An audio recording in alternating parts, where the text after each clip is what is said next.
جب یہ سارا معاملہ ہے تو وہاں پر پیپلز پارٹی کی حکومت ہے. جب پاکستان پیپلز پارٹی کی حکومت ہے تو اس کو ذمہ داری بھی لینی ہوگی کہ ان چیزوں کو بہتری کی طرف لے کر چلے, بہتر بنائے. یقینی طور پہ ہماری حکومتیں مسلح افواج کے ساتھ, سیکیورٹی فورسز کے ساتھ تعاون کرتی ہیں, وفاقی حکومت کے ساتھ تعاون کر کے آگے بڑھتی ہیں, لیکن اب جو ہے وقت آ گیا ہے کہ آگے بڑھا جائے, اور اس چیز کی ہرگز اجازت نہ دی جائے کہ لوگوں کو بہکا کر, خاص طور پر اسٹوڈنٹس کو, خواتین کو, بچوں کو ایک ڈھال کے طور پر استعمال کیا جائے. تو ہم اس سے پہلے بھی بار بار آپ کو پاکستان ٹیلی ویژن وہاں سے جو رپورٹنگ کر رہا ہے, کشمیر کے عوام پاکستان کے ساتھ ہیں, ان کا رشتہ جو ہے ایک لازوال رشتہ ہے, کیونکہ اس رشتے کی بنیاد ایک کلمہ طیبہ لا الہ الا اللہ محمد رسول اللہ صلی اللہ علیہ وسلم کی بنیاد پر ہے. تو یہ رشتہ نہیں ٹوٹ سکتا, یہ رشتہ کہیں اور جا کر بند بھی نہیں سکتا. یہ پاکستان کے ساتھ رشتہ ہے اور اس رشتے نے ہر دن کے ساتھ مضبوط ہی ہونا ہے. اس وقت کیا صورتحال ہے وہاں پر, کس طرح نشانہ بنایا جا رہا ہے, اور خاص طور پہ بھارت کی حکومت جب یہ کہتی ہے کہ وہ آپریشن سندور کو جاری رکھے ہوئے ہے, تو وہ وہاں پر کس طرح سازشیں کر رہی ہے, صرف آزاد کشمیر میں نہیں بلکہ بلوچستان میں جس طرح سازشیں کی جا رہی ہیں اس پر بھی بات کریں گے. اور بھارت کی حکومت کو, اس کے ایجنٹوں کو بے نقاب کرنا ہر پاکستانی شہری کا فرض ہے اس وقت کہ وہ ان سازشوں کو بے نقاب کرے. چلتے ہیں پروگرام کی طرف, باقاعدہ اس کا آغاز میں شکریہ ادا کروں گا ڈاکٹر شازیہ انور چیمہ کا. آپ ماہر بین الاقوامی امور ہیں, گہری نظر رکھتے ہیں جوان چیزوں پر. شکریہ جی بہت بہت ہمیں جوائن کرنے کے لیے. اسٹوڈیوز میں یہاں پر ذوالفقار علی محدود صاحب موجود ہیں, سینئر تجزیہ کار ہیں, سینئر صحافی ہیں, اور خاص طور پہ جب ہم معیشت کی بات کرتے ہیں, اکانومی کی بات کرتے ہیں, تو اس پر گہری نظر ہے, بہت گرفت ہے ان کی. میں اس کے ساتھ ہی بریگیڈیئر ریٹائرڈ نادر میر صاحب کو بھی پروگرام میں خوش آمدید کہہ رہا ہوں. اور نادر میر صاحب کی طرف سب سے پہلے جاؤں گا کہ ایک مرتبہ پھر جو ہے ہنگامہ کرنے کی کوشش, ایک مرتبہ پھر مسلح جتھے لے کر آگے بڑھنے کی کوشش, ایک مرتبہ پھر رینجرز کا اہلکار شہید, پولیس اہلکار شہید.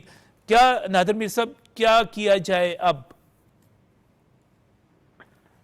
پہلے تو یہ دیکھیں کہ یہ جو ابھی کشمیر میں یا ناردرن ایریاز میں یا آزاد کشمیر میں ہوتا ہے, یا ہمارے نارتھ پاکستان کا ہے نا, پاکستان کے نارتھ میں ہوتا ہے, تو اس سے کچھ تھوڑے دن پہلے بلوچستان میں کیا ہوا, اور کے پی کے میں, اور کراچی میں بھی وقتاً فوقتاً.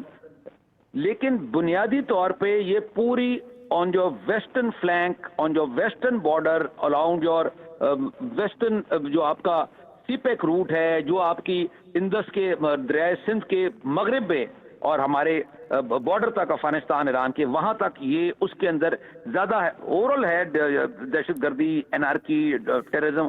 سو یہ ایک پلان گرینڈ ڈیزائن ہے, میں نے پہلے بھی کہا ہے, جس میں آپ کو اوپر سے لے کے نیچے تک, اور پہلے بلوچستان کے پی کے, اور ایک دن ادھر بلوچستان میں بھی آپ بات تھوڑے دن پہلے کر رہے تھے نا کہ جی وہاں حملے ہو گئے, آپ ادھر آپ نے آپریشن شابان شروع کی ہے, ابھی آپ کشمیر پہ آ گئے ہیں. تو somebody is orchestrating it, مطلب کوئی سارے اتنے بڑے گرینڈ ڈیزائن, گرینڈ پلان کو چلا رہا ہے, جس کو گرینڈ جیو پالیٹکس کہتے ہیں. جیو پالیٹکس کا حصہ ہے, یعنی کہ بھارت کرا رہا ہے, افغانستان شامل ہے, یہ شامل ہے, وہ شامل ہے, اس میں تو کوئی ڈاؤٹ ہی نہیں ہے نا کہ پاکستان کا دشمن جو ہے وہ یہ پورا منصوبہ کرا رہا ہے. اب وہ مختلف حربے ہیں, دیکھیں بلوچستان میں ملیٹنٹس ہیں ایک قسم کے جو بی ایل اے ٹائپ ہیں, کے پی کے میں جو آتے ہیں وہ ٹی ٹی پی کے ٹائپ آتے ہیں, ادھر انارکسٹ, یہ انارکسٹ ہے نا, مطلب کہیں ویپن استعمال ہو رہا ہے, کہیں پتھر استعمال ہو رہا ہے, کہیں روڈ بلاک ہو رہی ہے, کہیں بچے استعمال ہو رہے ہیں, ہیومن شیلڈ یا ویمن. تو کہنے کا مطلب ہے دیز آر آل ویریس, مطلب جو سمجھتے ہیں سبجیکٹ کو, یہ ویریس ٹول باکس میں سے مختلف اوزار ہیں, مختلف ویپنز ہیں فرام دی آرسنل جو استعمال ہو رہے ہیں پاکستان کے خلاف. یہ تو جیو پولیٹیکل پکچر ہے, دس از نمبر 1. اب آ جائیں دوسری طرف, آپ بارڈر کے اندر آ جائیں نا, یہ تو مطلب دشمن کرا رہے ہیں ہمارے, انڈیا بھی, افغانستان بھی, اور بھی کچھ دشمن ہے آپ کو پتہ ہی ہے, وہ بھی بات کر لیتے. Now we come over to inside Pakistan. دیکھیں اگر یہ کشمیر سے لے کے, کے پی کے سے لے کے اور یہاں بلوچستان تک اور باقی بھی, بٹ اسپیشلی اس بیلٹ میں سارے آپ کا ویسٹرن فلینک پورا ہو رہا ہے, تو بھئی اس میں کوئی پولیٹیکل جو پاکستان کی لیڈرشپ ہے, آپ ایک طرف کہتے ہیں ہم جمہوریت ہیں, الیکشن کراتے ہیں, یہ کرتے ہیں, وہ کرتے ہیں, ان کی بھی کوئی ذمہ داری ہے کہ بلوچستان میں یا کشمیر میں یا کے پی کے میں, یا ان کا بھی ہے, اور دوسرے ہماری جو ریلیجس پارٹیز ہیں, ہمارے جو سماجی ہیں. What I M tell you کہ پورے پاکستان میں ایک مسئلہ بنا ہوا ہے نا, it is not just one little place and it is a continuous act, campaign ہو رہی ہے. تو ان سب کا بھی اس کے اندر رول ہے, کسی کا ایڈمنسٹریٹو, کسی کا کسی اور رول میں. تو اس کو ایک نیشنل لیول پہ، اس لیے میں نے کہا کہ اس پہ پوری قوم کو لانے کی ضرورت ہے. We need to mobilize the whole nation.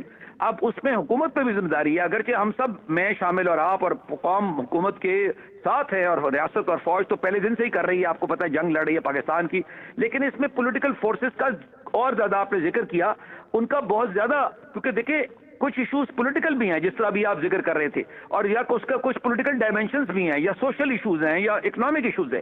تو ہر چیز کا آنسر کائنیٹک تو نہیں ہے، یا ہر چیز کا آنسر ملٹری تو نہیں ہے کہ کوئی مسئلہ ہو تو فوج کو یا سیکیورٹی کو استعمال کر لو. وہ جہاں ضرورت ہے ضرور کرنی ہے، اور کرنی ہے بھرپور کرنی ہے. میں آپ کی بات سے نادر صاحب بالکل 100% متفق ہوں کہ بیچ میں جو نظریاتی طور پر اور فکری طور پر اور سیاسی طور پہ گمراہی پھیلائی جاتی ہے نا صاحب، وہ بڑی خوفناک ہو جاتی ہے. ابھی مجھے یاد آ گیا بیچ میں جمعیت علماء اسلام کے سربراہ مولانا فضل الرحمان کا جو شہداء کے حوالے سے کہ تنخواہوں کے لیے تم مجھ پر اپنے خون کا احسان نہ دھرو، ہم تمہیں اپنے خون پسینے کے ٹیکس سے تنخواہیں دیتے ہیں، تو اپنے خون کا کیا اس قسم کی گفتگو ایسے موقع کے اوپر جب بلوچستان میں دشمن جو ہے ایکٹیو ہے، جب خیبر پختونخوا میں متحرک ہے، جب وہ آزاد کشمیر میں آگ لگانے کی کوشش کر رہا ہے، تو اپنے شہداء کے بارے میں، اپنے ان شہید سے بڑا احسان کس کا ہوگا؟ اس قسم کی چیزیں آ جائیں گی تو کیا کریں ہم؟ ابھی اس وقت ان کے خیال میں، اور جو سبجیکٹ ہے جموں کشمیر کا، جے اینڈ کے کا، وہ ڈائیورٹ ہو گیا. وہ اگر ہو بھی گیا تو 2 دن کے لیے، وہ تھوڑے سے بعد واپس جے اینڈ کے میں آ جائیں گے انشاءاللہ، اور وہ بھی پاکستان واپس لے کے رہے گا، کیونکہ وہ پاکستان کا حصہ ہے جموں اینڈ کشمیر. بہرحال ابھی کے لیے میں یہ کہوں گا کہ دیکھیں پاکستان کو نمبر 1، میں اگر آپ مجھ سے پوچھیں میں تو اویلیبل ہوں. آپ ایک نیشنل پالیسی جو بھی کر رہے ہیں، اس کا there is a need for a national consensus. اب آپ ایک اس کے لیے پوری نیشن کا، اور یہ پولیٹیکل نہیں ہوگا اے پی سی بلا لے. او بھائی اے پی سی میں کیا ہوتا ہے؟ A P C is just a political party. یہ سیاستدانوں کا مسئلہ نہیں، یہ پورے پاکستان کا مسئلہ ہے. سیاستدان شامل ہیں، سیاستدان کیوں نہیں شامل ہیں؟ وہ لیڈرز ہیں، شامل ہیں، لیکن اس میں آپ بھی شامل ہیں، ہم بھی شامل ہیں، عام آدمی بھی شامل ہے. یہ اس کو ایک نیشنل ایشو بنائیں، قومی ایشو بنائیں، قوم کو موبلائز کریں. پاکستان قوم میں بہت ریزیلینس ہے، پاکستان قوم میں بہت ہمت ہے، بہت طاقت ہے پاکستان قوم میں. اس کو انڈر اسٹیمیٹ نہ کریں، ان کو ساتھ لے کے چلیں. یہ مسئلے حل تب اس ہوں گے. وقت جو آپ کی بات بالکل درست ہے کہ اس وقت قوم کو تقسیم کرنے کی کوئی ضرورت نہیں ہے. حکومتی سطح پہ جو کام ہو رہا ہے وہ تو اپنی جگہ پر ہے ہی، اس میں سب نے اپنا اپنا ایک کردار ادا کرنا. اور جو اس وقت ہم سازشیں دیکھ رہے ہیں ڈاکٹر شازیہ انور شیمہ، اگر ہم یہ دیکھیں کہ آپریشن سندور کے ناکام ہونے کے بعد 10 مئی کے بعد بھارت جب یہ کہتا ہے کہ آپریشن سندور ابھی تک جاری ہے، تو اس کا مطلب تو یہی ہوا کہ وہ جس طرح ابھی نادر میر صاحب کہہ رہے تھے کہ وہ بلوچستان میں بھی اپنی حرکتیں جاری رکھے ہوئے ہیں، وہ خیبر پختونخوا میں بھی آگ لگانے کی کوشش کر رہے ہیں، اور اس کا سب سے بڑا اٹیک، سب سے خوفناک اٹیک تو اس وقت جو ہے وہ آزاد کشمیر کے اوپر ہے، استصواب رائے کے حوالے سے جو پاکستان کے ووٹ ہیں ان کے اوپر ہے.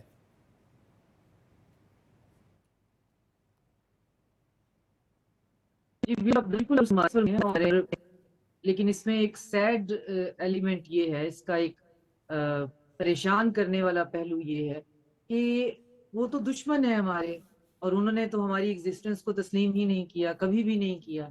اب ان کو اسرائیل کی سپورٹ بھی مل گئی ہے. نتنیاہو پچھلے دنوں کسی نے کہا کہ آپ کا اکلوتا ایلائی جو امریکہ ہے وہ آپ سے پیچھے ہٹتا ہوا دکھائی دیتا ہے اور آپ ڈپلومیٹیکلی آئسولیٹ ہیں. تو نتنیاہو نے کہا نہیں، ایک چھوٹا سا ملک انڈیا بھی ہے جو کہ ہمارے ساتھ ہے. تو وہاں سے ان کے پاس جو ہے سارے مشورے اور تمام رول بک جو ہے وہ وہاں سے آنے کے بعد اس کو آزمانے کے لیے جو ہے وہ انہوں نے، انڈیا نے اپنا جو ان کا وسرل جو دشمن ہے اس کو تختہ مشق بنایا ہوا ہے. لیکن افسوس کی بات یہ ہے کہ وہ کچھ نہیں کر سکتے ہیں اگر ہمارے اندر کے لوگ جو ہیں اپنے وقتی لالچ کے لیے، وہ لالچ کسی بھی قسم کا ہو سکتا ہے، طاقت کا ہو سکتا ہے، دولت کا ہو سکتا ہے، ایون شہرت کا بھی ہو سکتا ہے، اس کے لیے ان کے ساتھ نہ مل جائے. مجھے یہ پہلے دن ہی بات بہت عجیب لگی تھی، یہ جو ایکشن کمیٹی ٹائپ کی کوئی چیز تھی اور ان کے جو پرابلم تھے، پرابلم سالو کرنے کی بات کرو تو یہ بیٹھ کر اس کو سالو کرنے کے لیے تیار نہیں ہے. یہ سڑکیں بند کرنے کے لیے، اور پچھلے دفعہ جو پہاڑوں پر یہ اکٹھے ہو گئے تھے اور وہاں پہ انسانی جانوں کا نقصان بھی ہوا. تو یہ جو پورا ڈیزائن ہے اس کے اندر آپ کو سمیل آتی ہے کلر ریولوشن کی، اور اس کے اندر سمیل آتی ہے آپ کو باہر کی اینٹی کی مشاورت کی. تو جو یہاں پہ گراؤنڈ پہ یہ کر رہے ہیں ان کو، پاکستان کو ایک ہارڈ سٹیٹ بنتے ہوئے ان کو تو گردن سے پکڑنے کی سب سے پہلی ضرورت ہے. پاکستان کا کے اندر ہوتا یہ ہے ریئلسٹکلی کہ ہماری پولیٹیکل پارٹیز اور ہماری جو خاص طور پہ سول ملٹری اسٹیبلشمنٹ ہے، جس کا کہ بنیادی طور پہ کام ہے پہلے گراؤنڈ پہ جو ہے وہ سیکیورٹی کو مینٹین کرنا اور اس طرح کی چیزوں کو دیکھنا اور مسائل کو حل کرنا، وہ ان ٹوٹو جو ہے وہ سلیپنگ موڈ پہ رہتی ہے. پولیٹیکل پارٹیز اپنا کام کرتی ہیں، وہ کر رہی ہوتی ہیں، لیکن اس کے بعد ہوتا یہ ہے کہ پولیٹیکل پارٹیز اپنی ڈویژن کی وجہ سے جو کہ فلاز ہیں، فنڈامنٹل فلاز سول ملٹری جو ہماری ایڈمنسٹریٹو اسٹرکچر ہے اس کے اندر، اس کو سنبھالنے کی بجائے پھر ہم اس کی فائر فائٹنگ شروع کر دیتے ہیں. اب ہم اس وقت جو ہے فائر فائٹنگ کر رہے ہیں، اور فائر فائٹنگ کے لیے ظاہر ہے کائنیٹک حربے ہی استعمال کیے جاتے ہیں. لیکن یہ مسئلہ اس سے بہت پہلے کہیں بہت پیچھے حل ہو سکتا تھا ایک کمشنر لیول کے بندے کے اوپر، جب یہ چیزیں اس طرح سے اکٹھی ہو رہی تھیں اور جی ہمارے مسائل ہیں، یہ ہیں وہ ہیں، ان کو ایڈریس کیا جاتا اور بندوں کو آئیڈینٹیفائی کیا جاتا. اور وہ بندے کون ہیں؟ وہ ہماری ہی صفوں کے اندر موجود ہیں. اور وہ ہماری صفوں کے اندر موجود ہونے کے بعد، یہاں اس دھرتی کا نمک کھانے کے بعد، اس کے بعد جو ہے وہ اسی دھرتی کو جو ہے نقصان پہنچانے کی بات کرتے ہیں. اور ہم اپولوجیٹک ہو کر نہ صرف یہ کہ ان کو برداشت بھی کرتے ہیں بلکہ ان کی بات بھی سنتے ہیں. اور مجھے نہیں سمجھ آتی کہ جب لوگ یہ پھر تقاضا کرتے ہیں کہ نہیں ان لوگوں سے مل بیٹھ کر بات کرنی چاہیے، ان کے مسائل سننے اور حل کرنے چاہیے. مسائل تو ہر پاکستانی کے سننے اور حل کرنے چاہیے، اس کا پورا ایک سٹرکچر ہے، اس کا پورا ایک میکانزم ہے. پاکستان ایسے تو نہیں چل رہا کہ مسائل حل نہیں ہوتے ہیں، یہ مسائل کی کوئی سنوائی نہیں ہے. پولیس اپنی جگہ پہ ہے، باقی سسٹم سارے کے سارے اپنے محکمے ہر جگہ پہ کام کر رہے ہیں.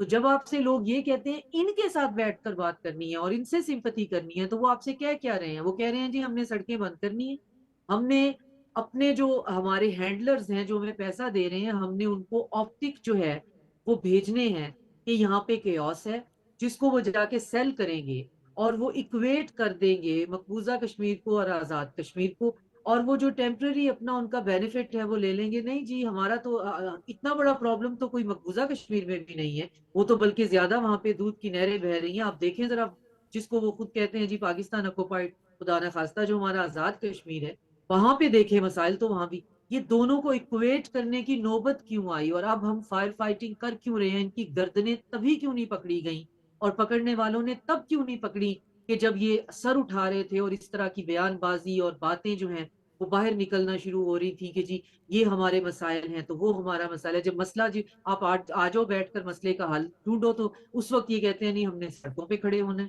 ان کو گھسیٹ کے بغیر کسی ہیلو ہجت کے ان کے اوپر قانونی کاروائی ہونی چاہیے اور ان سب لوگوں کو جیلوں کے اندر بند ہونا چاہیے. اور جو آپ کو کسی بھی سوشل یا پیرالل میڈیا پہ ان کی طرفداری کرتا ہوا نظر آئے، وہ بھی باقاعدہ غدار ہے اور اس پہ غداری کا مقدمہ چلنا چاہیے. ہم چمکھی کھیل رہے ہیں چاروں طرف سے. ہمارے اوپر جو ہے ایک مڈل پاور بننے کے بعد اور آپریشن بنیان المرصوص کے بعد جب ہم نے اپنی ڈیٹرنس کو ایکزہبٹ کیا ہے، اس کے بعد سے تو سمجھ میں نہیں آتی کہ ہمارے دشمنوں کی راتوں کی نیند اڑ چکی ہوئی ہے اور وہ کسی ایک فرنٹ پہ ہمیں انگیج نہیں کرنا چاہتے ہیں، وہ ملٹیپل فرنٹ پہ ہمیں انگیج کر رہے ہیں. اور ہمیں ملٹیپل فرنٹ پہ ابھی ہم فائر فائٹنگ کر رہے ہیں. اور اس پہ جو فائر فائٹنگ ہے، ہم نے پچھلے پروگرام میں بھی کہا تھا کہ ہمیں اس کے لیے برڈن شیئرنگ کی ضرورت ہے. ٹیررزم کے لیے ہمیں پورے ریجن کو انگیج کرنے کی ضرورت ہے کہ ہم سیکیورٹی سٹیبلائزر ٹھیک ہے ہیں، مگر ہمارے ساتھ برڈن شیئر کیجئے، ورنہ اس کا سپل اوور روکنے والا نہیں ہے، کیونکہ اس میں بہت بڑی طاقتیں اور بہت زیادہ انویسٹمنٹ انوالو ہو گئی ہے. اور باقی یہ جو مسئلے ہمارے اندرونی ہیں جہاں پہ اپنے لوگ کھڑے ہو جاتے ہیں، ان کو تو گریبان سے پکڑ کے گھسیٹنے کی ضرورت ہے اور پبلکلی گھسیٹنے کی ضرورت ہے، تاکہ لوگوں کو پتا چلے کہ یہ وہ لوگ ہیں جو ان نازک حالات پہ، ان ٹربولنٹ واٹر میں، جب ہمارا پورا ریجن جو ہے وہ آگ کی لپیٹ میں ہے، تو یہ یہاں پہ انریسٹ اور کیوس نہ صرف یہ کہ کریٹ کرنا چاہ رہے ہیں، بلکہ پوری دنیا کو یہ خبر کے طور پر دینا بھی چاہ رہے ہیں کہ جی یہاں پہ انریسٹ ہے اور یہ لوگ، یہاں کے لوگ خوش نہیں ہیں اور وہاں کے لوگ خوش نہیں ہیں. پاکستان کا ہر بندہ پاکستان کے اندر خوش ہے اور اس کو یہ احساس بھی ہے. وہ آپ کو کبھی سڑکوں پہ نظر نہیں آئے گا. یہ وہی لوگ ہیں جو پیسے لے کے باہر نکلتے اور جب ان پہ بات کی جائے تو آگے سے آرگیومنٹ آپ کو یہاں پہ سو کالڈ ویجلانتی دے رہے ہوتے ہیں کہ جی جو بندہ اپنے مسئلے کے حل کے لیے نکلتا ہے اس کو غداری کا سرٹیفکیٹ مت بانٹے. یہ اپنے مسئلے کے لیے حل کے لیے نکلے ہوئے، تو مسئلے کا حل جو ہے وہ کہیں بیٹھ کر مسئلے کو آئیڈینٹیفائی کر کے پھر ریٹیفائی کر کے اس کو اس کی تہ تک پہنچنے سے ہوتا ہے، یا سڑکوں پہ کھڑے ہو کے ٹائر جلانے سے ہوتا ہے اور پاکستان مخالف نعرے لگانے سے ہوتا ہے؟ یہ تو سیدھی جو ہے وہ غداری ٹائر ہے. اس کے جلانے بعد سے پھر ہم بھی غداری کس اعتراض کو نہیں ہے، کریں؟ ان کے احتجاج سے بھی ڈاکٹر شازیہ کوئی اعتراض نہیں ہے. اگر کوئی سمجھتا ہے کہ اس کے ساتھ انصاف نہیں ہو رہا، زیادتی ہو رہی، اس کو احتجاج کا حق حاصل ہے، لیکن احتجاج کو پرتشدد بنا دینا پھر اس کے اندر دیکھیے، میں پہلے بھی حوالہ دے رہا تھا کہ راولہ کوٹ میں جس طرح 4 سیکیورٹی اہلکاروں کو شہید کیا گیا، اب پھر 2 جو اہلکار ہیں، ایک پولیس اہلکار، ایک رینجرز کے جو اہلکار ہیں، ان کو شہید کر دیا گیا.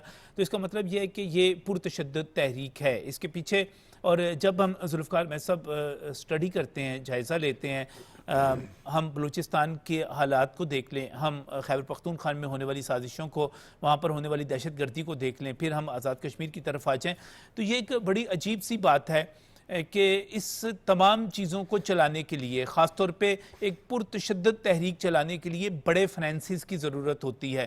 یہ کوئی سستا کام نہیں ہے، یہ کوئی عام کام نہیں ہے. اس کے لیے آپ کو اسلحہ چاہیے، اس کے لیے آپ کو تنظیم چاہیے، اس کے لیے آپ کو ہجوم چاہیے، اس کے لیے آپ کو پروپیگنڈا چاہیے، اس کے لیے آپ کو بہت کچھ وسائل چاہیے، گاڑیاں چاہیے، بہت کچھ چاہیے اس کے لیے آپ کو، پولیس سے چھپنے کے لیے.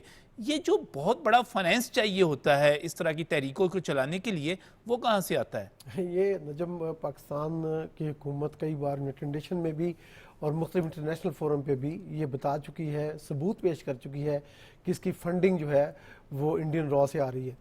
اچھا، اب تھوڑا سا میں مماثلت بلوچستان میں اور آزاد کشمیر میں آپ کو تھوڑا سا دیکھیں، وہ چھیڑتے ہیں لوگوں کی اکنامکس کو، ان کو کہتے ہیں کہ یہ بڑے غریب ہیں، ان کا حق مارا جا رہا ہے. اب جس طرح بلوچستان میں بی ایل اے والوں نے پہلے کہا جی ہم تو جو ہے وہ بڑا بلوچستان کے حقوق، حالانکہ وہ ہم نے پہلے بات کی، کبھی موقع آیا تو ڈیٹیل میں کریں گے، بھی کشمیر پہ رہتے ہیں. دیکھیے، کشمیر میں 2024 میں ان لوگوں نے یہ کمیٹی بنائی، کالعدم کمیٹی. اس کمیٹی نے سب سے بڑے 2 مطالبے کیے کہ بجلی سستی کرو اور آٹا سستا کرو، اور اس کے بعد پھر انہوں نے 38 مطالبات اور بھی گنوا دیے. ان 2 مطالبات کے جواب میں اس وقت وزیر اعظم شہباز شریف صاحب نے 2024 میں 23 ارب روپے کی فوری گرانٹ دی بجلی سستی کرنے کے لیے، اور ان کا یونٹ ہو گیا 3 روپے اور 6 روپے، اور ایوریج بنتی ہے 4 روپے 66 پیسے. پاکستان میں یہی یونٹ جو ہے، یہی جو ایوریج ہے وہ 33 روپے 88 پیسے ہے. گھریلو کی بات کر رہا ہوں. 627% سستی بجلی ہے کشمیر میں. اور جب یہ سستی ہوئی تو انہوں نے لمٹیں اڑا دی. جو 100 یونٹ استعمال کرتا تھا اس نے گھر میں 2 اے سی لگا لیے، کیونکہ پوچھنے والا کوئی نہیں. اس کا اب میں انڈین کشمیر جو ہے نا، Indian illegally occupied Jammu and Kashmir, وہاں پہ نجم یہ گھریلو یونٹ کتنے کا ہے پاکستانی کنورٹ کر کے 11 روپے 50 پیسے کا. اب پاکستانی کشمیر، آزاد کشمیر سے 147% مہنگا ہے. یہ جو وہاں پہ انڈین گورنمنٹ ہے نا، ذرا اس طرف بھی دھیان دے کہ ہمارے جو بھائی ادھر ہیلتھ کشمیر میں ہیں ان کے ساتھ تم کیا زیادتی کرتے ہو. اب میں آتا ہوں آٹے پہ. آٹا آپ دیکھیے کہ پاکستان کے اندر اس وقت 110 روپے آج ریٹ ہے کلو کا. کشمیر کے اندر، آزاد جموں کشمیر کے اندر 50 روپے ہے. پاکستان میں یہ 120% مہنگا ہے کشمیر سے. اب انڈین جو انلیگلی آکوپائڈ کشمیر ہے اس کے اندر آج بھی ریٹ جو ہے وہ پاکستانی روپے میں کنورٹ کر کے 111 روپے کا کلو آٹا ہے. لاہور سے بھی مہنگا ہے، اور 122% مہنگا ہے آزاد جموں اینڈ کشمیر سے. اب ان کے 2 مطالبے اور تھے. ان کے یہ 2 مطالبے یہ تھے کہ جی آپ ہمیں جو ہے نا وہ جائز مطالبے میں سمجھتا ہوں. یہ مطالبے یہ تھے کہ آپ جو DHQ لیول کے ہاسپٹلز ہیں آزاد جموں اینڈ کشمیر کے، وہاں پہ MRI اور CT اسکین کی مشینیں لگائیں. پاکستان کے اس وقت کے بجٹ میں، رواں مالی سال کے فیڈرل بجٹ میں، اس مشینوں کے لیے 5.53 ارب اور 30 کروڑ روپے کا بجٹ کی یہ پروجیکٹ آ گیا ہے. جو مرضی ہے جس کا دل چاہے یہ ڈاکومنٹ دیکھ لے. دوسرا ان کا تھا کہ ہمارا جو الیکٹرک سپلائی سسٹم ہے اس کے اندر بڑی خرابی ہے، ٹرانسفارمر اڑتے ہیں، بجلی صحیح نہیں آتی، ہم اس کو لوڈ شیڈنگ سمجھتے ہیں. تو اس کے لیے بھی حکومت پاکستان ہی اپنے خزانے سے ہمیں پیسے دے. تو حکومت پاکستان نے 9 ارب 99 کروڑ کا پروجیکٹ PSDP میں یہ بھی شامل کر لیا. اور آگے میں چلوں تو 82 ارب روپے کے آزاد جموں اینڈ کشمیر میں حکومت پاکستان کے فیڈرل پروگرام سے اس وقت پروجیکٹ چل رہے ہیں، اور 45 ارب روپے کی اس سال بھی نجم صاحب ایلوکیشن ہے. میں تھوڑا سا فگر اس لیے دے رہا ہوں کہ وہاں پہ جو لوگ ان کے دھرنوں میں بیٹھے ہیں ان کو یہ سمجھ آئے کہ پاکستان میں کیا صورتحال ہے، اور پاکستان کے عوام کس طرح سے کشمیر کو اپنی شارک سمجھتے ہوئے کس طرح سے اس کے لیے جو ہے نا وہ اپنے ریسورسز کو اپنا پیٹ کاٹ کے دیتے ہیں. آگے ایک بات اور ہے، پاکستان میں صوبے ہیں، یہ نیشنل فائنانس کمیشن جو ہوتا ہے واڑ یہ صوبوں کے لیے ہوتا ہے، لیکن چونکہ وہ تو ایک آزاد ملک ہے ہمارے خیال میں اور ہمارے لحاظ میں practically Azad Jammu and Kashmir, تو اس کو تو ہم NFC کا شیئر نہیں دے سکتے، لیکن ایک نئے ارینجمنٹ کے ساتھ 2018 میں گورنمنٹ آف پاکستان نے ان کو 3.64% ان کی پاپولیشن کے حساب سے وہی NFC کا شیئر دیا ہے، اور اس کے 145 ارب روپے وہ بنتے ہیں یہ صوبوں کو نہیں ملتا، اور نجم 146 ارب NFC کے ہیں اسی سال کے بجٹ میں، اور 140 ارب کی فیڈرل گرانٹس ہیں جو ہم دے رہے ہیں، یعنی یہ پاکستان کے صوبوں کو نہیں ملتی، آزاد جموں اینڈ کشمیر کو ملتی ہیں۔ اب اس کو فیکس ڈیولپمنٹ میں اگر دیکھیں تو جو ڈیولپمنٹ بجٹ ہے 36 ارب روپے کا آزاد جموں اینڈ کشمیر کا، اس کے اندر فیکس ہے 7,902 روپے، اور پنجاب کا اگر اس سال کا آپ دیکھیں تو 5,890 روپے آپ سمجھیں، تو یہ پاکستان کے پنجاب سے 34.2% زیادہ ڈیولپمنٹ فیکس وہاں پہ جائے۔ اب مجھے آپ بتائیے جب یہ سارا کچھ پاکستان کی حکومت ان کو کر رہی ہے تو یہ مطالبہ اب دیکھیں، یہ مطالبہ سنیں ذرا، کہتے ہیں کہ جی کہ جو OPD ہے ہسپتالوں کی وہ 24 گھنٹے کھولی ہے۔ پاکستان کا کون سا ہسپتال ہے جہاں پہ 24 گھنٹے ایمرجنسی کھلتی ہے نا؟ اچھا یہ مطالبہ کمیٹی کا، کمیٹی والوں سے پوچھے کہ یار یہ کیا مطالبہ، پھر وہ کہتے ہیں جی بے روزگاری لانس دو۔ یار پاکستان کے اندر کس کو ملتا ہے؟ پاکستان میں جو چیزیں نہیں مل رہی ہم نے وہ بھی آپ کو دینی ہے، لیکن اب وہ مطالبے، اور پھر وہ کہتے ہیں کہ پاکستان کے مہاجرین کی 12 سیٹیں ختم کر دو۔ یار یہ مذاق ہے، یہ انڈیا کا اٹیک ہے، یہ نجم صاحب انڈیا کا اٹیک ہے۔ اور یہ جو ترجمان ہے وزارت خارجہ کے انڈیا کے روز بریفنگ دیتے ہیں، میں نے جو آٹے اور بجلی کی فگر دی ہے ذرا کنفرم کیجئے، یہ میں جو آکوپائڈ جموں اینڈ کشمیر کی صوبائی حکومت ہے اس کا جو ادارہ معاشیات و شماریات ہے، اس کا فگر کوٹ رہا ہوں، میں ڈاکومنٹ بھی آپ کو دکھا دوں۔ بالکل صحیح، یہ تو سارے معاشی اعداد و شمار جو ان کے سامنے رکھنے چاہیے۔ میں صاحب آپ نے بڑی اچھی تحقیق کی اور بتایا۔ اب جو سچویشن دوبارہ نادر میر صاحب بڑی ایک پریکٹیکل سی بات ہے، اب برداشت کب تک کیا جائے کہ مسلح جتھیں آئیں اور ہمارے جو سیکیورٹی اہلکار ہیں ان کو مار دیں اور سڑکیں پتھر رکھ کے بند کر دیں، یہ کب تک برداشت کیا جائے؟ ظاہر ہے یہ تو برداشت نہیں ہو سکتا، اینڈ کوئی بھی وائلنٹ چاہے وہ پتھر سے ہو اور چاہے وہ پھر ویپنز پہ چلے جائے یا کہیں، میں نے کہا نا اس کو تو آپ نے روکنا ہے۔ دیر از نو ڈسکشن آن اٹ۔ دنیا کے ہر ریاست rate of the state establish کرتی ہے جہاں بھی ہو، اور ورنہ تو ریاست ہی نہیں ہے اگر آپ اسٹیبلش نہیں کر سکتے، یا اس کے ساتھ جو علاقے ہیں۔ لیکن ایک مسئلہ اس کے ساتھ جو سمجھنے کا ہے نا، وہ جو میں دوبارہ دہرا رہا ہوں کہ آپ ذرا پیٹرن دیکھیں نا اس کو، چونکہ میرا سبجیکٹ اور سبجیکٹ کے علاوہ جیو پالیٹکس، یہ کیا وجہ ہے کہ افغانستان میں جب طالبان کی حکومت آئی تو لوگوں نے کہا کہ جی یہ تو ہمارے ایلائز آ گئے، مطلب پاکستانی لوگوں کی بات، جب پاکستان میں خیال تھا، but very soon you found out that they are not your allies, بلکہ یہ کابل رجیم کی بات کر رہا ہوں۔ ابھی آپ دیکھیں کہ اپنے اپنے ملک کے اندر کیا حالات ہو رہے ہیں، تو اس میں جو انڈیا آپ سے مشرق پہ ایسٹرن فرنٹ پہ اگر آپ کے وہ ملٹری پاور یا اپنی طاقت کو تیار کر رہا ہے، تو وہ آپ کے ویسٹرن فرنٹیئر کے ساتھ، یہ مطلب بلوچستان سے لے کے کشمیر تک، ناردرن ایریاز تک، اٹ از یوزنگ منی، پیسہ استعمال کر رہا ہے، پیسہ استعمال کر رہا ہے کابل میں، پیسہ استعمال کر رہا ہے بلوچستان میں۔ ہو سکتا ہے وہ گلف اسٹیٹ سے آتا ہو یا کہیں اور سے آتا ہو، وہ تو روٹنگ ہے نا، بٹ ایونچولی اس کا جو ڈیسٹینیشن ہے کارروائی کا وہ بلوچستان ہے، وہ KPK ہے، کیونکہ بہت سے علاقوں میں اکنامکس کا ایشو ہے، سارے پاکستان میں ہے ایکچولی، تو اس کو جو ڈیپریویشن کہتے ہیں، وہ ڈیپریویشن ہے یا نہیں، اس کو ایکسپلائٹ تو کیا جا رہا ہے نا۔ تو میں یہ کہہ رہا ہوں کہ ایک ہوتا ہے فائٹنگ دا پرابلم، ایک ہوتا ہے سالونگ دا پرابلم۔ اب ہم نے آگے سوچنا ہے کہ اس کو سالو کیسے کرنا ہے۔ میں ایز اے پاکستانی بات کر رہا ہوں، کسی اینگل سے نہیں بات کر رہا، ناٹ ایون ملٹری اینگل اور سول اینگل، مطلب یہ is a pure Pakistani citizen, patriots and nationalist, we have to think کہ یہ مسئلہ ہے، یہ تو انڈیا کا مسئلہ ہے جو انڈیا کرا رہا ہے، یا اس کے ساتھی جو انڈیا کے وہ ساتھ مل کے کرا رہے ہیں، لیکن دوسرا مسئلہ اندرونی بھی ہے نا، وہ آپ مانیں، اگر آپ وہ نہیں مانیں گے we will not be able to solve it, کہ بہرحال مسئلہ تو یہ جو بیٹل گراؤنڈ ہے وہ تو پاکستان بن گیا نا، بلوچستان بیٹل گراؤنڈ بن گیا ہے، KPK بن گیا، اب کشمیر بن رہا ہے، یا اللہ نہ کرے بن جائے، ٹھیک ہے، اس کا بھی تو حل نکالیں۔ اس میں جو دوسری ایسپیکٹس ہے نا، آپ کو اس کے اندر جو مطلب یہ جو بات کریں، اعداد و شمار اسٹیٹسٹکس دے رہے ہیں، بہت اچھے دیے، بڑا اچھا ریسرچ ہے ان کا ماشاءاللہ، لیکن یہ لوگوں کو کنونس کرنا یہ کس کا کام ہے آپ بتائیں؟ یہ فوج کا کام ہے کرنا ہے جا کے، یہ مطلب یا میڈیا کرے یا پولیٹیکل فورسز کریں یا کوئی کلرگی ہمارے مولانا صاحب کریں یا وہ باقی کریں یا جس کو بھی لانا لے آئیں۔ What I am trying to say کہ اپنے جو لوگ ہیں نا، جو اس کو ان کو بھی ساتھ لائیں، اسی لیے میں نے ورڈ یوز کیا کہ اس کو ایک سارے کو نیشنل ایشو لائیں، لوگ عوام کو تو لائیں نا۔ لوگ پوچھتے ہیں کہ جی آج بلوچستان میں ہو رہا ہے، کل وہاں ہو رہا ہے، آپ یہ ساری پکچر ان کو دیں کہ جناب پاکستان کے خلاف ایک جنگ ہو رہی ہے اور یہ جنگ ہم سب نے پاکستانیوں نے اکٹھے مل کے لڑنی ہے. مظاہر ہے اب مختلف لوگوں نے مختلف ڈیوٹیاں کرنی ہے, میڈیا نے اپنا کام کرنا ہے, فوج نے اپنا کام کرنا ہے, پولیٹیکل فورسز نے کرنا ہے, بٹ یہ جو لوگ وہاں پر عام لوگ جو ہیں, اور اس میں سے سارے لوگ یہ بھی سمجھیں کہ جو عام لوگ ہیں نا وہ معصوم لوگ ہیں. یہ جتنی باتیں آپ کو پتہ ہے, ضروری نہیں ہے کہ ہر بندے کو اتنا پتہ ہو, جو اب جتنا میڈم شازیہ کو یا آپ کو یا ان کو وہ پتہ ہے, مطلب وہ تو آپ نے ان کو بھی سمجھانا ہے, ان کو اس پہ سے نکالنا. یہ تو نہیں we don't have to end up fighting our own people. یہ بھی دیکھیں نا, بیلنس رکھنا ہے ہم نے.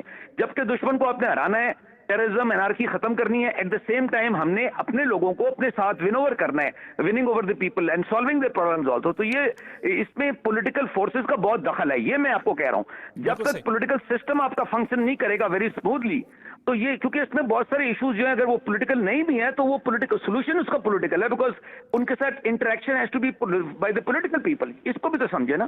بالکل صحیح, بالکل صحیح. اور اس وقت جو ضرورت یہی ہے کہ کوئی بھی اپنے سیاسی مقاصد کے لیے لوگوں کے جذبات کو بھڑکانے کی کوشش نہ کرے, اور ان کے جو ان کا جو نقطہ نظر ہے جس طرح اس کے بات کی جاتی ہے اس کو آگے لے کر نہ چلے, کیونکہ یہی کام تو اس وقت انڈیا کر رہا ہے. کیوں اینگلنگ جو ہے, ایک خاص رخ دے دینا. ڈاکٹر شازیہ کس طرح دیکھتی ہیں اس پروپیگنڈا وار کو, کس طرح دیکھتی ہیں آپ جو اس وقت جاری ہے اور ہمیں اس کا مقابلہ کرنا ہے؟ کا حاصل حصول ہی پروپیگنڈا اور نیریٹو ہے. اس سے زیادہ اور خدا نہ خواستہ جو مقصد ہے وہ کوئی منظوم مقاصد تو وہ دشمن کو بھی پتا ہے کہ وہ حاصل نہیں کر سکتے. اگلے جو ہیں وہ 1000 سال تک بھی حاصل نہیں کر سکتے. ابھی ریسنٹلی تو انہوں نے بہت مار بھی ہم سے کھائی ہے. تو یہ نہیں ہے کہ اس کا مقصد ہی یہ ہے. اس کا مقصد ہے میڈیا کی سپیس کو فل کرنا. اس کا مقصد ہے پیرالل جو ہے وہ ایک نیریٹو کریٹ کرنا, اور اس کا مقصد ہے گریونسز کی پالیٹکس کے اوپر جو ہے ایک نیریٹو کریٹ کرنا.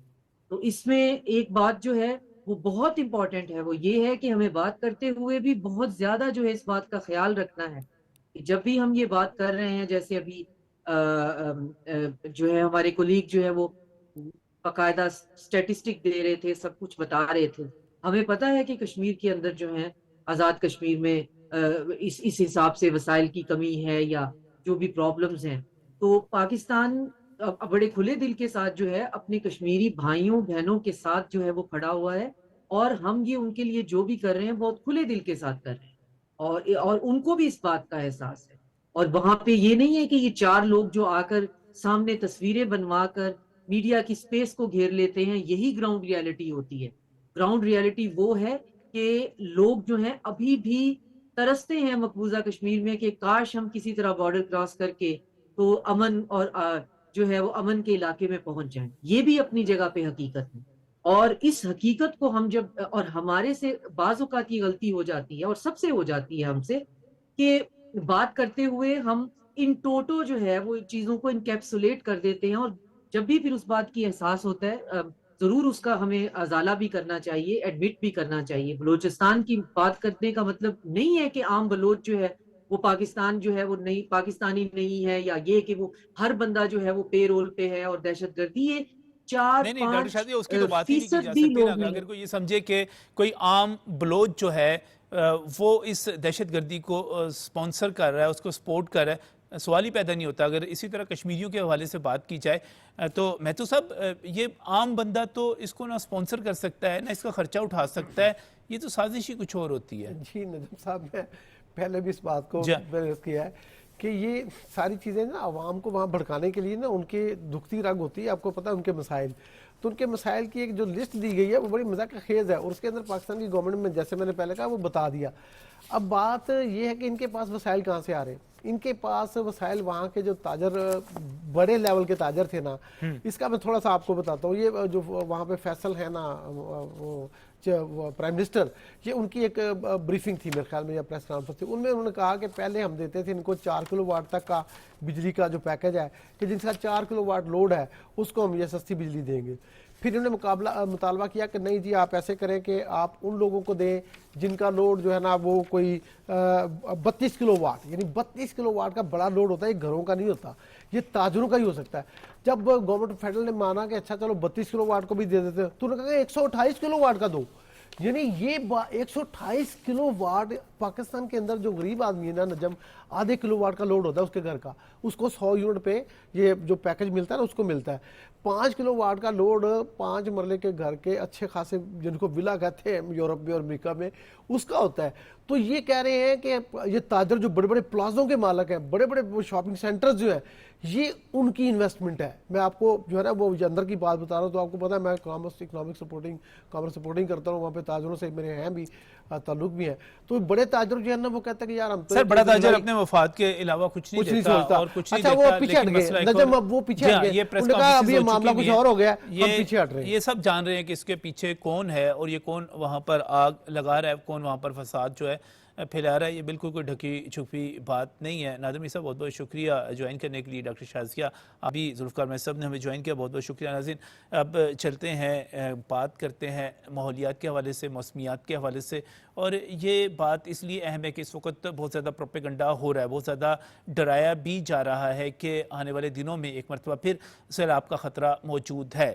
لیکن میں یہاں پر ایک چیز واضح کرنا چاہ رہا ہوں کہ اس حوالے سے پنجاب کی حکومت کی آپ بات کر لیں، آپ وفاق کی حکومت کی بات کر لیں، وہ اس پر متعدد اجلاس کر چکے، باقاعدہ طور پہ حکمت عملی طے ہو چکی کہ ہم نے اس کا مقابلہ کیسے کرنا ہے، اور خاص طور پہ جو اس مرتبہ پوزیشن ہے. لیکن اس کے باوجود جو موسمیاتی خطرات ہیں، جو ماحولیاتی خطرات ہیں، وہ تو اپنی جگہ پر موجود ہیں. اور یہ جو مختلف رپورٹس ہمارے تک آ چکی ہوئی ہیں کہ پاکستان میں اس وقت 3.5 کروڑ 3.40 کا فگر دیا جا رہا ہے، وہ بچے جو ہیں موسمیاتی تبدیلیوں سے متاثر ہو سکتے ہیں. کہیں پر سیلاب آتا ہے، کہیں پر ہیٹ ویو ہوتی ہے، کہیں پر کوئی صورتحال ہوتی ہے تو وہ اس سے متاثر ہوتے ہیں اور بچے بہت زیادہ جو ہیں اس سے متاثر ہو رہے ہیں. تو ہم نے یہ دیکھنا ہے کہ ہم ان ماحولیاتی تبدیلیوں کا مقابلہ کیسے کر سکتے ہیں. وزیر اعظم محمد شہباز شریف نے آج بھی متعلقہ جو ذمہ داران ہیں ان کے ساتھ ملاقاتیں بھی کی، ان کو ہدایات بھی جاری کی.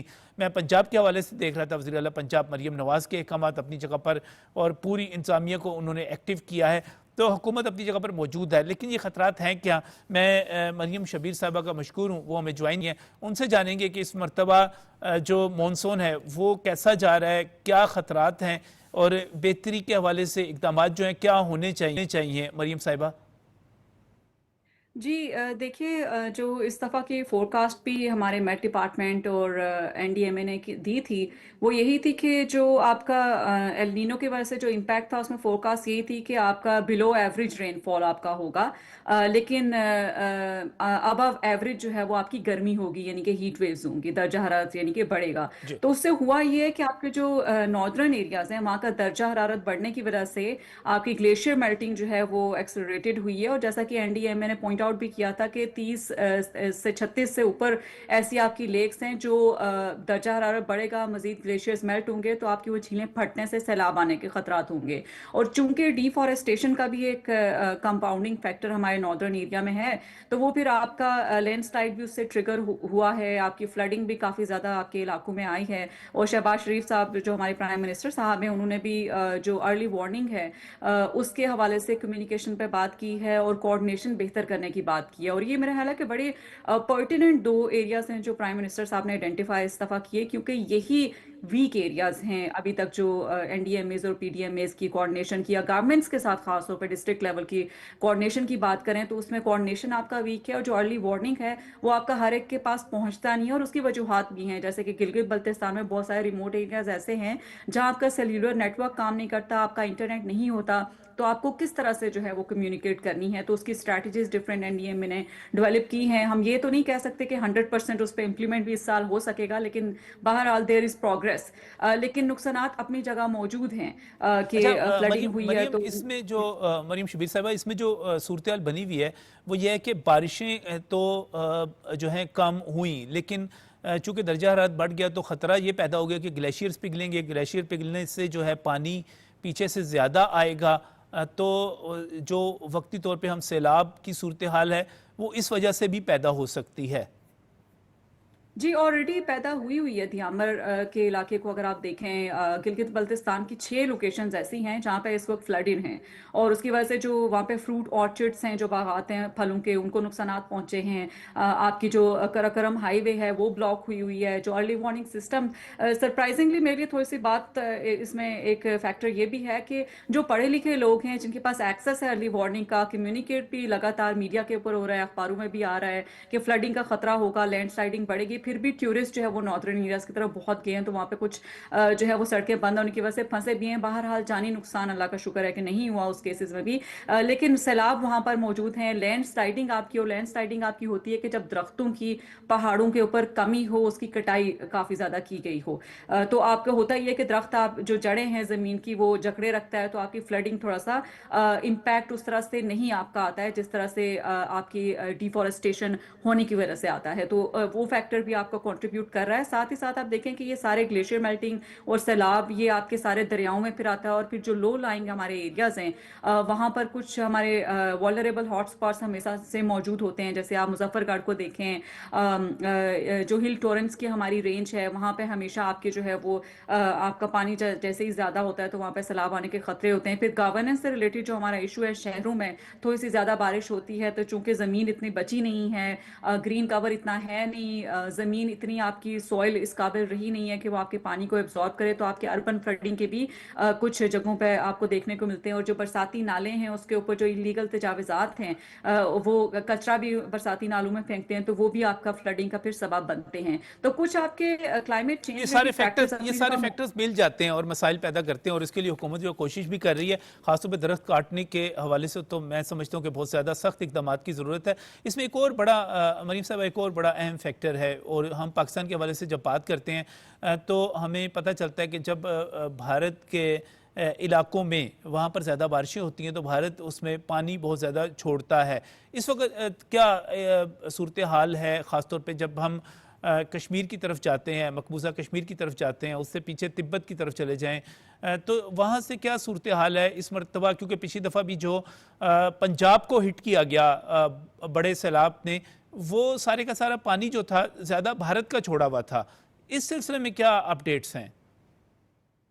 جی دیکھیے، جب جو ریزروائرز انڈیا کے ہیں اور جو انہیں بنائے ہوئے ہیں کافی زیادہ، ایون اپر ریورز کے اوپر بھی، اور جو ریورز پاکستان کو دیے گئے تھے انڈس واٹر ٹریٹی کے اندر اس میں بھی، تو وہ آپ کا جو جیسے ہی ان کے وہ فل ہوتے ہیں، پانی زیادہ ہوتا ہے، اور ان کے ہاں جب پانی کی زیادتی ہوتی ہے تو بغیر پاکستان کو انفارمیشن دیے بغیر، کئی سالوں سے یہی ہو رہا ہے کہ دریائے سندھ میں خاص طور پہ پانی چھوڑ دیا جاتا ہے، جس کی وجہ سے ہم لوور راپیرین میں آتے ہیں۔ جب آپ دریا کے بہاؤ کو دیکھیں تو انڈیا سے پانی، چائنا سے انڈیا میں داخل ہوتا ہے اور انڈیا سے پاکستان کی طرف آتا ہے، تو پھر ہم زیادہ فلڈنگ کے خطرات ہمارے ہاں ہوتے ہیں۔ تو اگر یہ جو انڈس واٹر ٹریٹی کی دھجیاں جو انڈیا نے اس وقت اڑائی ہوئی ہیں، اس کو اگر ریزیوم کیا جائے ڈپلومیٹیکلی، آپ کے جو ٹریک ٹو ڈائلاگز ہوتے ہیں اس کے تھرو، جو کلائمیٹ ڈپلومیسی ہے اس کے تھرو، ٹرانس باؤنڈری ریور بیسنز جو ہوتے ہیں ان کی مینجمنٹ پہ اگر مزید بات کی جائے، اگر انڈیا بات کرنے کے لیے راضی ہے، تو یہ جو آپ کا نقصان ہوتا ہے، ایٹ لیسٹ جانی نقصان جو ہوتا ہے وہ بچایا جا سکتا ہے۔ کیونکہ آپ کے پاس جب ایک انفارمیشن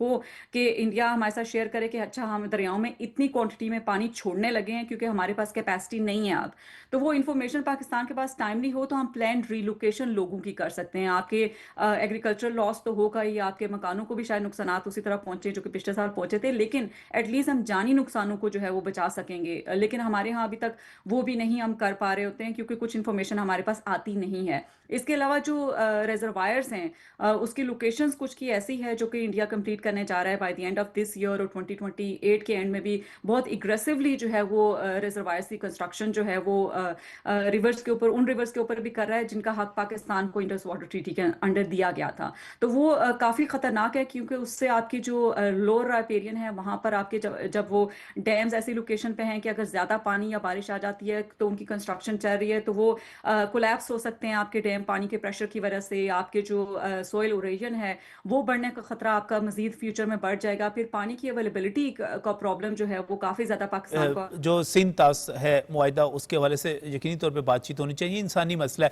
میں آخر میں ایک ہمارے شہروں میں ایک نیا ٹرینڈ آ گیا ہے, ایک نئی خبر آتی ہے کلاؤڈ برسٹ کے حوالے سے, اور جب ہم اربن فلڈنگ کی بات کرتے ہیں تو اس میں بہت بڑا رول جو ہوتا ہے اسی کا ہوتا ہے. اتنا پانی اچانک آ جاتا ہے کہ سنبھالا ہی نہیں جاتا اور پھر اس سے نقصان ہوتے ہیں. یہ کلاؤڈ برسٹ اس برس کیا امکانات ہیں, کیا کہا جا رہا ہے؟